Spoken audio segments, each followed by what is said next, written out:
Hello guys, in this video I'm going to show you how to turn this planter pot into a lovely decor that will brighten up your home. Start out by giving your thrifted planter a good wipe down for any dust or sticker residues. If we were to do this project again, we would sand down the surface so the paint would stick easier. Paint your planter using a neutral colored chalk paint. We wanted a color that was softer than white but not as dark as beige. Reach out to your local stockist to find which brand and type of paint is best for you. This took a few coats to get the coverage we wanted. As the paint built up, it gave the pot almost a plaster look, which of course we love. Allow it to dry thoroughly between the different coats. We painted the whole interior, but feel free to just paint the lip depending on what you decide to plant inside.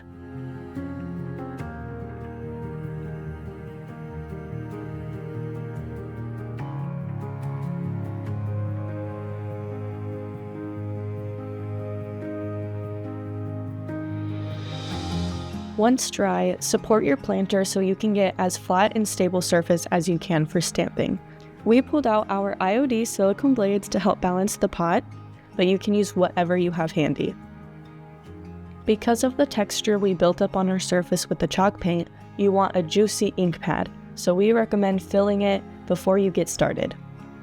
Using our China Blue, we picked the roses from our Veranda stamp all the way around the pot, working up from the base. It's more important to keep the tops of your roses than to have all the stems, so keep an eye out on your placement. Continue stamping until you're satisfied with your flowers. We will be stamping the word l'herbe on the pot, so make sure you leave some space.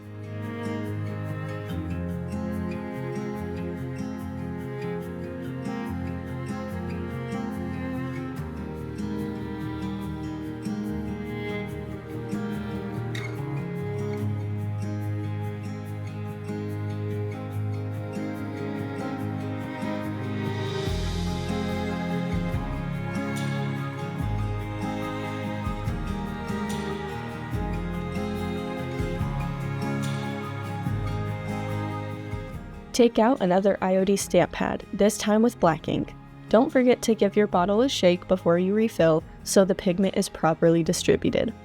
Depending on the size of your pot, you may or may not want to use a thin mount for support, so we went ahead and cut up a thin mount to make it easier to stamp smaller designs. We are going to be using IOD's brand new Apothecary Labels. These are so handy for stamping on smaller surfaces.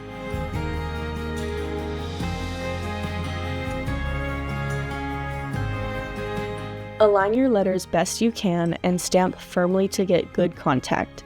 The thin mount should let you follow the curve of the pot without any issue. For more stamping techniques, make sure you check out our Stamping 101 tutorial on our YouTube channel.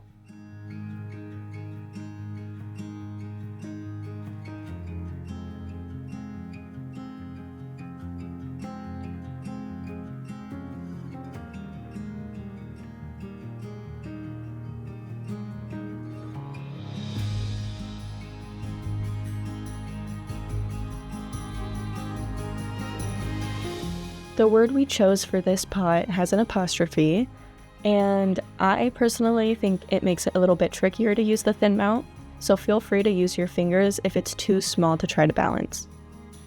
Going back with your China Blue ink, add a little crackle with our Vintage Textures stamp.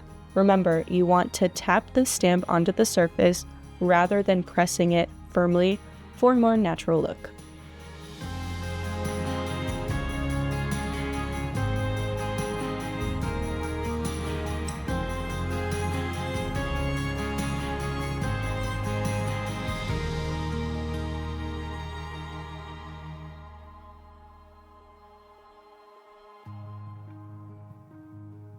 I am just loving the way that this pot is turning out, you guys. We completely transformed the material of the pot with that chalk paint. It looks like a ceramic, like a handmade clay piece, and it just adds that more natural vintage look. Take your black stamp pad and smooth it over the lip of the pot, tilting the stamp pad so that it can be slightly more visible on the pot when you're looking at it straight on.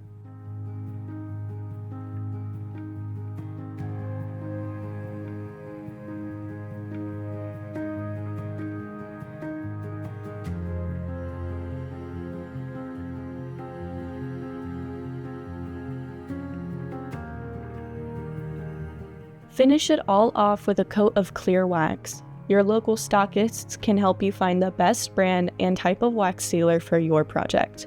Once the pot is covered up with that clear wax, you're all set.